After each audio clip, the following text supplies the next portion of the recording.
Assalamualaikum warahmatullahi wabarakatuh. Hai Sobat Healthies, saya Darul Riyadi, Ketua Forum Genre Kota Depok.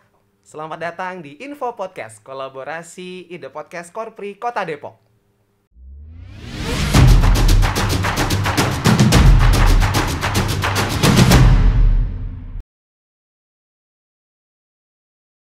Halo Sobat Healthies, sebagaimana kita ketahui bahwa di tanggal 31 Mei kemarin kita memperingati sebagai Hari Tanpa Tembakau Sedunia.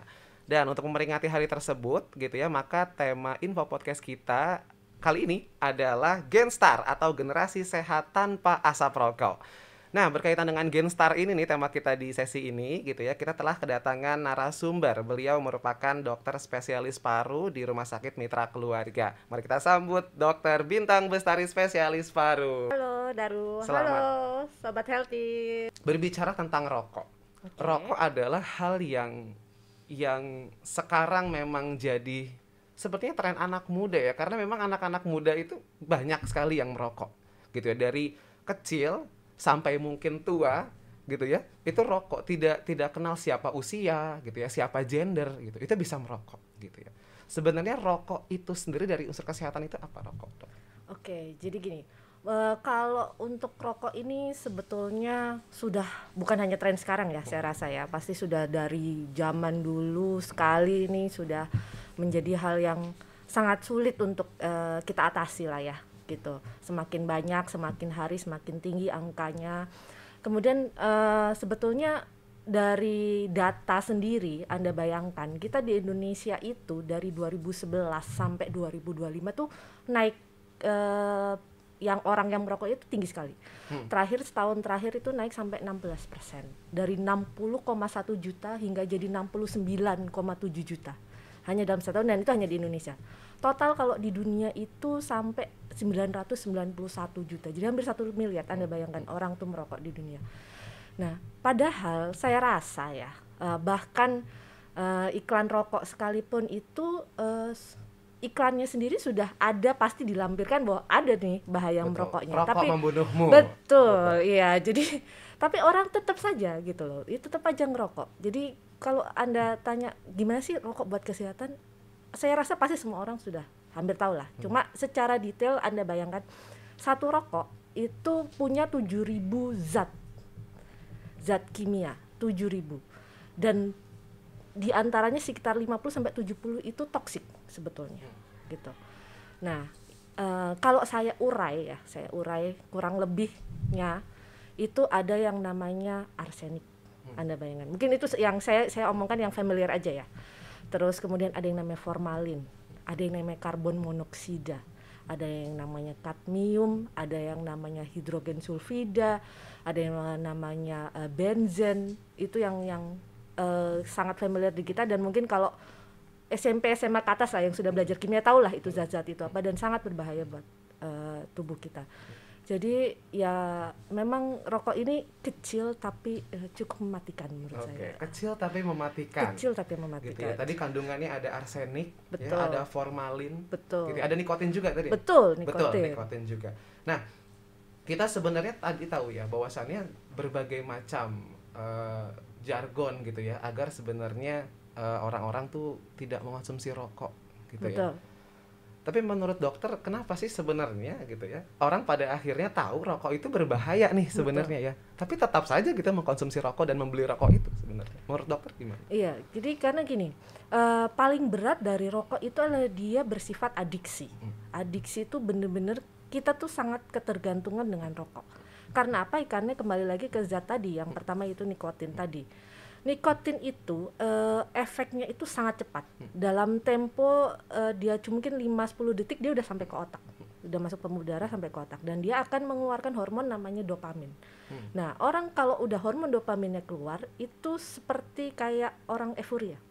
Jadi senang, moodnya langsung bagus gitu. Jadi kayak melupakan hal-hal yang mungkin dia lagi dalam keadaan stres pekerjaan, dan itu tiba-tiba hilang. Tapi efeknya pun cepat. 15 menit ya setelah itu hilang juga gitu. Jadi itu akhirnya membuat orang pengen lagi ngerokok lagi. Nanti semakin lama akan terakumulasi tuh zatnya. Misalnya kita awalnya satu rokok, terus kemudian kita ngerasa saya butuh lagi nih rokok lagi karena sifat adiksi tadi, rokok lagi jadi 2 sehari, nanti 3, ya itu akan akumulasi di mana akhirnya sampai suatu tahap namanya tubuh kita sudah tolerance. Jadi kita sudah mentoleransi, oh dosis yang atau jumlah rokok yang kita minum kita isap setiap hari itu misalnya 1 bungkus. Ya udah, kita harus 1 bungkus tuh hari besoknya, nggak bisa tuh turun. Gitu, karena tubuh kita sudah membaca bahwa kita membutuhkan rokok dengan jumlah segitu. Itu permasalahannya di situ. Oke dok, jadi kita tahu tadi ya rokok itu apa gitu ya. Kemudian sebenarnya penyebab rokok itu apa sehingga menjadi adiksi, karena memang banyak kandungan-kandungan sehingga apa ya merespon tubuh menagih lebih banyak gitu ya. Betul. Oke, kalau sekarang kita berbicara tentang dampaknya, dampaknya untuk kesehatan gitu ya. Kira-kira dampak rokok tuh sebenarnya yang terberatnya deh gitu. Oke. Bisa jadi apa? Gitu. Oke, kalau terberat ending pasti kematian sebetulnya. Gitu. Dari menuju kematian itu kan banyak prosesnya. Rokok dia bisa mempengaruhi dari ujung rambut sampai ujung kaki, dari rambut sampai kuku, gitu kan. Jadi dari ringan sampai berat. Kalau Anda paling berat pasti saya bilang kematian. Efeknya kemana? Pasti lewat jantung dulu. Lewat jantung bisa karena ya seperti tadi dia nikotin ngeluarin hormon dopamin, mempengaruhi pembuluh darah, mempengaruhi denyut jantung. Kemudian dia juga bisa bikin sumbatan di pembuluh darah, pasti efek terakhirnya bisa serangan jantung. Dia bikin sumbatan di pembuluh darah otak, dia bisa bikin stroke. Kemudian untuk zat-zat yang lain tadi yang bersifat karsinogenik kayak arsen, terus kemudian amonia dan segala macam bisa bikin kanker, segala macam kanker dari ujung rambut sampai ujung kaki juga. Gitu. Kalau orang sudah terkena kanker pasti endingnya juga kematian juga. Oke, baik. Gitu. Jadi memang banyak banget ya dampaknya gitu ya, sampai yang terparah tentunya kematian ujungnya. Betul. Yang sering kali dibicarakan gitu ketika kita rokok adalah nanti bisa terkena kanker paru-paru. Gitu. Sebenarnya seberapa besar gitu orang perokok dengan orang tidak perokok gitu bisa terkena kanker paru-paru. Oke, ya ini sih kalau mau ini sebetulnya nggak bisa apple to apple ya, saya bilang gitu. Jadi bagaimanapun kan sebuah penyakit itu penyebabnya tidak hanya satu. Betul. Merokok adalah salah satu penyebabnya. Kalau secara persentase misalnya kalau kita dokter selalu kan terbalik, berpikirnya terbalik. Jadi kita ada punya pasien kanker paru, kita nilai berapa persen dia yang merokok. Bukan kita nilai berapa yang nggak merokok dia jadi kanker paru kan gitu. Tapi kita nilai adalah siapa yang kanker paru, siapa yang merokok. Biasanya di atas 70-80% dia adalah perokok. Gitu. Jadi saya nggak bisa apple to apple, berarti kalau yang nggak merokok apakah bisa jadi kanker paru? Bisa, karena penyebab kanker paru kan tidak hanya rokok gitu kan. Cuma persentasenya lebih besar yang merokok terjadi kanker paru ketimbang yang tidak. Apakah itu efek langsung? Saya juga tidak bilang itu efek langsung ya. Tapi pasti dia ada namanya faktor resiko kita bilangnya. Jadi dia mempunyai resiko lebih tinggi daripada orang yang tidak merokok. Oke, baik. Berarti kan besar dampaknya ketika orang merokok itu terkena kanker paru-paru sebenarnya. Betul. Ya, betul. bisa lebih nanti terkena dampaknya ke sana. Betul. Gitu ya. Apabila ada orang yang merokok. Betul. Kemudian didiagnosis gitu ya.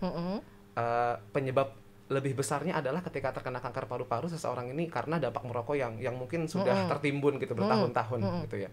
Bisa nggak itu paru-parunya dikembalikan seperti semula itu dampaknya? Itu dia jahatnya rokok di situ, nggak bisa. Mungkin Anda pernah nonton di baca artikel ada gambar paru perokok dan paru tidak perokok. Itu bukan kita yang ngada-ngada loh ya dokter ya. Itu benar-benar dari tim forensik kita otopsi, ternyata paru perokok begitu. Warnanya hitam, bentuknya mengkerut lah pokoknya.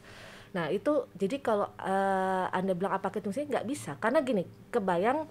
Jadi pada saat kita merokok itu asap rokok yang masuk ke dalam paru-paru kita itu akan merusak yang namanya sel silia. Jadi di saluran nafas kita ada namanya sel silia itu yang berfungsi sangat penting banget untuk menjaga kita sebetulnya. Gitu. Nah itu kalau sudah rusak itu nggak akan pernah bisa kembali. Gitu. Dan kalaupun kembali juga butuh waktu yang tidak sebentar, sama seperti kita hidup, Tuhan menciptakan organ tubuh kita kan tidak sebentar, tidak sekejap. Begitupun juga untuk meregenerasi tidak sebentar. Gitu. Dan Anda bisa bayangkan kayak kita ngebakar hutan gitu. Kita harus nanam lagi dari awal. Misalnya pohon jati kita tebang, kita butuh puluhan tahun dia untuk berdiri. Kan? Sama, paru juga gitu. Anda rusak sekali butuh 10 tahun padahal umur kita seberapa. Ya. Nggak ada yang tahu. Kita kan nggak tahu gitu. Jadi Anda berhenti sekarang, misalnya 10 tahun lagi, oke lah, paling 10 tahun lagi paru saya perbaiki nih gitu, membaik nih. Ternyata 5 tahun lagi panggil Tuhan. Kan? Ya, itu jadi decision-nya, keputusannya ya sekarang. Tidak perlu menunggu. Artinya berarti ini benar atau enggak nih, Dok ya? Dampak yang sudah dirasakan gitu ya. Misalkan ada seseorang yang merokok 20 tahun misalkan, 20 tahun. Kemudian dia mencoba untuk berhenti merokok di usianya setelah orang ini mengkonsumsi rokok 20 tahun. Apakah dampak 20 tahun ke belakang yang orang itu mengkonsumsi rokok itu tidak akan hilang sebenarnya di paru-parunya? Betul. Itu ya, betul. Itu betul. Jadi itu akan menetap. Jadi karena ada mungkin beberapa hal dia yang tidak beregenerasi dan memang inflamasi atau peradangan yang diakibatkan tadi zat yang segitu banyaknya di dalam rokok itu ada yang continue, akan berjalan terus peradangannya walaupun dia sudah berhenti merokok. Itulah jelek. Ada obatnya nggak, Dok, sebenarnya, Dok, kalau misalkan obat untuk ini benerin paru-parunya? Nggak ada. Jadi paling sering selain kanker paru kita biasanya namanya PPOK atau penyakit paru obstruktif kronis. Jadi benar-benar akhirnya fungsi parunya dia menurun seperti itu. Jadi dan biasanya dia usia lanjut, dan kalau sudah terjadi seperti itu kita udah nggak bisa mundur nih. Kalau udah nggak bisa mundur karena itu sudah terjadi kelainan anatomi kita bilangnya ya. Jadi kelainan bentuk atau dari struktur dari parunya, itu udah nggak bisa balik. Dan kalau dia sudah bergejala dan kita sudah diagnosa dia PPOK, ya sudah, dia akan menggunakan obat seumur hidup dan makin lama akan makin turun. Sama kayak kanker juga. Jadi orang yang dengan PPOK fungsi parunya makin lama makin turun. Dengan obat yang kita berikan pun juga makin lama akan tetap makin turun. Gitu. Jadi keluhannya sesek, jalan sedikit sesek, mau makan sesek, tidur nggak bisa tidur telentang, kan nggak nyaman kita dengan usia tua seperti itu kan. Betul. Gitu. Oke deh. Jadi Sobat Healthies, tadi kita ini ya dengar sendiri gitu bahwasannya kalau ada orang yang merokok gitu ya, itu dampaknya tetap ada tuh sepanjang nanti hayat hidupnya gitu ya. Jadi hati-hati gitu ya, mulai dari sekarang gitu ya, dipertimbangkan lagi gitu ya dengan matang-matang gitu. Mending gak usah ngerokok lah, mending kita melakukan ataupun kita mengkonsumsi hal yang lebih sehat ya, Dok ya. Banyak hal yang lebih sehat. Betul banget. Nih, Dok, kalau tadi kita berbicara tentang ini perokok aktif dulu gitu ya. Karena biasanya kita berbicara tentang ada perokok aktif dan juga ada perokok pasif gitu ya. Kalau berbicara kita masih di perokok aktif gitu ya, mungkin rokok itu produk yang memang sudah lama gitu ya. Tapi akhir-akhir ini mungkin tren anak muda gitu ya, banyak berbagai jenis rokok-rokok modern gitu ya, yang tadinya biasanya mungkin dalam lintingan gitu ya, sekarang sudah ada mesin-mesinnya gitu. Nah itu menurut dokter sebenarnya gimana itu tren-tren anak muda yang sekarang mengkonsumsi rokok-rokok yang disebut rokok elektrik? Jadi gini, memang istilah kita vape ya, istilahnya vape ya, gitu orang yang kerennya rokok itu vape. Kalau dibilang less dangerous, lebih rendah bahayanya ketimbang rokok, saya akui ya, gitu. Memang zatnya lebih sedikit, zat yang terdapat di vape itu lebih sedikit. Cuma bukan berarti tidak ada ya, gitu. Memang, nah nikotin itu pun ada di vape itu, dia tetap membuat zat nikotin tuh ada. Kalau di luar negeri mungkin ada yang benar-benar dia menghilangkan nikotin, tapi di Indonesia 90% masih tuh, masih ada nikotinnya. Dan yang bahayanya lagi adalah kita nggak ada standarisasi berapa jumlah miligram nikotin yang ada di vape. Gitu.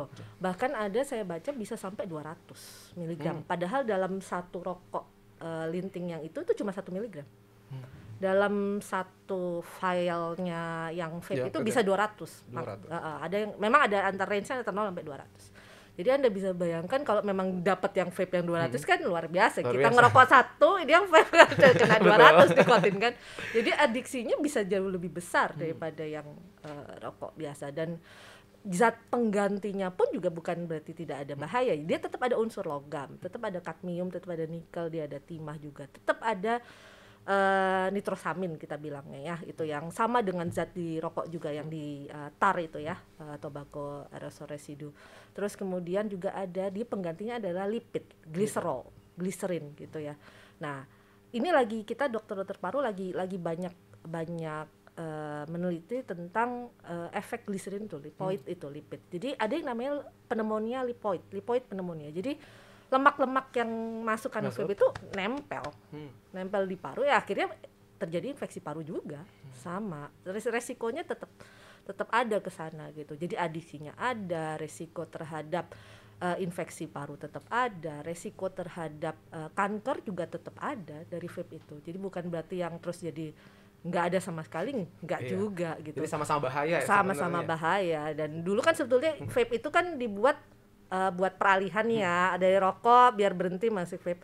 Ternyata nggak juga, orang pakai vape juga tetap addict, nggak bisa lepas juga, gitu. Tapi beberapa rokok elektrik gitu ya, yang seringkali misalkan kalau saya kumpul sama teman-teman gitu ya, kemudian teman-teman ada yang mengkonsumsi rokok elektrik gitu, itu kan kadang asapnya tuh baunya enak gitu. Betul. Dengan kalau saya misalkan mencium asap dari rokok, itu kan baunya gitu. Betul. Kira-kira sebenarnya apa bedanya sebenarnya gitu? Atau sebenarnya bahayanya sama kah atau gimana? Ya itu tadi saya bilang, bahayanya sebetulnya berbeda. Bahayanya memang beda, tetap ada gitu, tapi memang karena kandungannya lebih ringan, lebih isinya tuh lebih sedikit, memang lebih berbahaya rokok yang biasa, yang konvensional ya gitu. Tapi tetap ada dari rokok ini pun. Anda bilang tadi baunya enak, tapi Anda jujur sama saya, walaupun baunya enak mengganggu nggak? Ya, mengganggu kan, tetap dari gimana kita bisa membedakan duduk dengan orang yang ngerokok mau vape mau elektrik sama dengan kita ngobrol dengan orang yang tidak merokok. Lebih nyaman yang tidak merokok tentu kan? Betul nggak nyaman. Ini sih Dok, berarti mau rokok elektrik ataupun rokok konvensional gitu ya, sebenarnya berarti ini sama-sama bahaya. Gitu ya. Ada kandungan nikotinnya juga gitu ya. Betul. Oke, artinya sebenarnya yang zat yang berbahaya gitu ya, yang menyebabkan adiktifnya ini adalah adanya nikotinnya di dalam rokok ataupun mungkin rokok elektriknya gitu ya. Bisa nggak kalau nikotin ini diambil gitu zatnya? Nah itu dia saya bilang, kalau di luar negeri bisa gitu. Cuma kayak di sini menurut yang saya baca sih masih 90% pakai nikotin. Karena mungkin saya berpikir gini ya, mohon maaf sebelumnya ini ya gitu. Kalau nggak pakai nikotin kan nggak beli lagi. Betul. Nggak ada efek adiktifnya. Iya. Maksudnya unsur bisnisnya maksud saya. Oke. Ini kalau tadi kita berbicara tentang perokok aktif gitu ya. Kita berbicara tentang rokok, kemudian juga dampak rokok. Kenapa jadi dampak kesehatan begitu serius gitu ya. Penyebabnya apa aja yang bikin adiktif gitu ya. Bahan-bahannya apa saja gitu ya. Sekarang kita beralih ke mungkin saya gitu ya, ke yang disebut perokok pasif gitu. Kadang kadang kita kemanapun gitu ya, mau bahkan di rumah sendiri bahkan gitu ya, dan di tempat-tempat umum itu banyak sekali orang-orang yang merokok gitu, sehingga asapnya terkena kita, kemudian kita terhirup juga ya, menghirup asap tersebut gitu ya, dan pada akhirnya terganggu gitu ya. Ada yang batuk-batuk ataupun mungkin bisa ada yang kalau asma jadi asmanya kambuh dan sebagainya gitu. Seberapa bahayanya sebenarnya kalau kita sebagai perokok pasif yang tidak mengkonsumsi langsung rokok tersebut? Jadi asap pada saat orang merokok itu asap tuh ada dua, ada yang namanya mainstream, ada yang namanya side stream. Mainstream itu yang langsung, jadi arahnya dari asap tuh dari langsung ke mulut kita, orang yang merokok. Yang side stream itu ada yang dari ujung lintingan keluar, kan? Nah, jadi yang kita hirup tuh adalah yang perokok pasif ya, yang side stream. Kemudian perokok pasif itu ada dua, ada second hand, ada yang third hand. Second hand itu apa ya? Kita langsung gini, Anda ngerokok, asapnya kena ke saya. Kalau third hand smoke, jadi asap rokok itu bisa nempel, zatnya itu bisa nempel di baju, di badan, dimanapun. Terus misalnya gini, Anda pulang ke rumah, ketemu anak, gendong nih, gendong anaknya taruh sini lah kepalanya, ya udahlah terhirup lah itu namanya third hand smoke. Jadi perokok pasif ada dua. Dan kemudian Anda tanya berapa bahayanya untuk perokok pasif? Jauh lebih bahaya perokok pasif. Jauh lebih bahaya. Karena pada asap yang side stream tadi saya bilang itu karbon monoksidanya 3 kali lebih besar. Kemudian nitrosaminnya itu 10 sampai 30 kali lebih tinggi. Kemudian amonianya 300 kali lebih tinggi daripada yang perokok aktif. Jadi Anda bisa bayangkan sendiri. Itu berapa kali lipatnya zat-zat jahat itu yang keluar ke teman-teman Anda atau ke keluarga Anda gitu. Oke. Kira-kira nih Dok ya, buat teman-teman misalkan di luar sana sobat healthies gitu ya, merokok kemudian berencana misalkan. Ini kan sebenarnya kita ketika mau berbicara berhenti merokok ini apa ya, tentang prinsip prinsip pribadi gitu ya. Seberapa kuat motivasi untuk berhenti gitu. Kira-kira menurut dokter ada tips gak untuk teman-teman semua sobat healthies di luar sana yang mungkin mau berencana gitu atau kepikiran ini kayaknya harus berhenti nih sekarang gitu. Lakukan apa dulu sebenarnya? Niat dulu yang penting. Niat dulu. Niat adalah kunci. Kunci. Jadi kalau Anda nggak niat, mustahil dan mustahil gitu kan. Jadi niat dulu. Anda niat dulu mau berhenti, baru take the first step. Ambil langkah pertama adalah akui bahwa Anda addicted. Gitu. Jadi akui dulu bahwa Anda memang ketergantungan nih terhadap rokok. Karena kadang-kadang rokok itu kan jadi personal. Jadi maksudnya ya rokok suka-suka, istilahnya kalau anak zamanan tuh suka-suka gue ngerokok ya gue ngerokok, enggak ya enggak gitu. Jadi personal gitu. Padahal sekali Anda merokok kan itu akan ada adiksi. Betul. Gitu. Jadi sebetulnya mindset dulu berpikir, nih saya pengen ngerokok lagi, emang karena saya pengen atau badan saya yang bilang ini pengen, kan gitu. Jadi harus ngakuin dulu nih, kayaknya saya addicted tuh rokok gitu. Setelah Anda sadar bahwa oh saya addicted, baru berarti kan kalau memang karena adiksinya berarti kan sesuatu yang kita sendiri harus mengontrol bahwa kita harus menghentikan gitu. Jadi ya kitanya akhirnya membuat mindset tersebut, baru kita cari pertolongan. Jadi cari pertolongan paling dekat keluarga dulu lah. Keluarga, teman gitu. Saya yakin deh, misalnya gini lah, mungkin kan anak zaman sekarang bilang ngerokok tuh cool. Kalau apa ada namanya social smoker gitu kan. Enggak ngerokok di depan teman-teman, enggak gaul. Tapi coba deh dibalik gitu loh, jalan-jalan pikirnya dibalik. Apakah kalau Anda enggak merokok, apakah teman-teman Anda itu akan mengejek Anda? Saya rasa enggak. Enggak juga gitu. Malah kita kadang-kadang, aduh lu jangan ngerokok dong di depan gue. Jangan mereka enggak ngerokok kan gitu. Ya itu loh. Jadi kembali jalan pikirnya dulu ditata, dibalik, jangan negatif tapi positif dulu. Nah, begitu sudah cari pertolongan, kemudian barulah ngambil langkah. Memang nggak bisa tuh, putus langsung nggak rokok, nggak bisa. Jadi harus pelan-pelan. Jadi hari pertama mungkin Anda bisa ganti rokok, minum air yang banyak supaya kita istilahnya detok lah. Betul. Detok, ngeluarin biar semua nikotin keluar, biar adiksi kita juga hilang. Ganti kegiatan yang bisa Anda melupakan rokok. Gitu. Entah Anda olahraga, entah Anda bekerja, mau dengerin musik, apalah pokoknya yang cari kegiatan yang bisa membuat Anda melupakan. Karena kadang-kadang orang ngerokok itu untuk menghilangkan stres. Coba betul. Mungkin Anda tanya sama teman-teman Anda, gue stres nih. gitu. Jadi harus cari cara healing stres yang lain.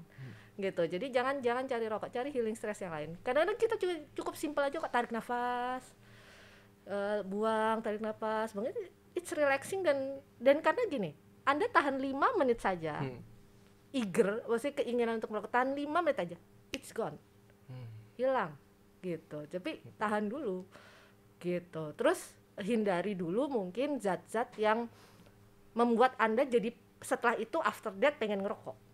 Misalnya minuman manis, kopi gitu-gitu. Tahanlah seminggu aja, gitu. Saya rasa dengan itunya berkurang, rokoknya pun berkurang. Kadang-kadang kan karena habis rokok, habis ngopi, rokok gitu. Ya, jadi rokoknya dikurangi, kopinya dikurangi, rokoknya juga pasti akan. Oke, siap. Sobat Healthies, tadi kita ada ini quotes nih gitu ya. Kayaknya gaul itu bukan pemuda yang merokok gitu ya. Betul. Mending kita menggaulkan ke hal yang positif aja gitu lebih. Oke, siap. Dok, ini sebenarnya ini tidak ada di list pertanyaan nih sebenarnya. Waduh, tapi ini sebenarnya dokter ini kan sebagai dokter spesialis paru gitu ya. Saya sebenarnya ingin tahu gitu.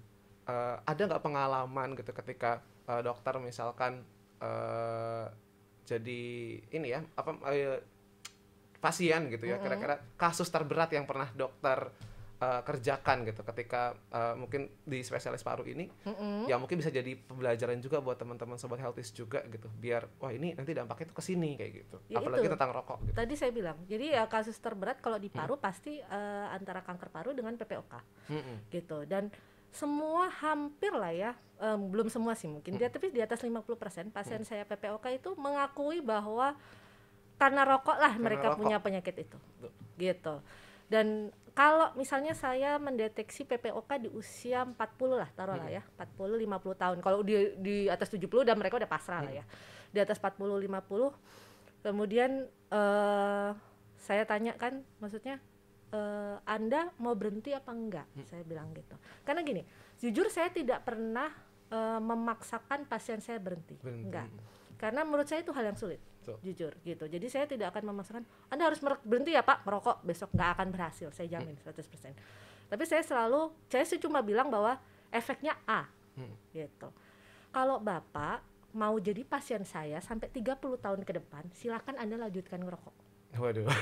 Langsung mikir berulang kali tuh kayaknya. Betul, saya bilang, Anda nanti harus ketemu saya sebulan sekali sampai 30 tahun ke depan, silakan Anda lanjutkan, saya bilang gitu.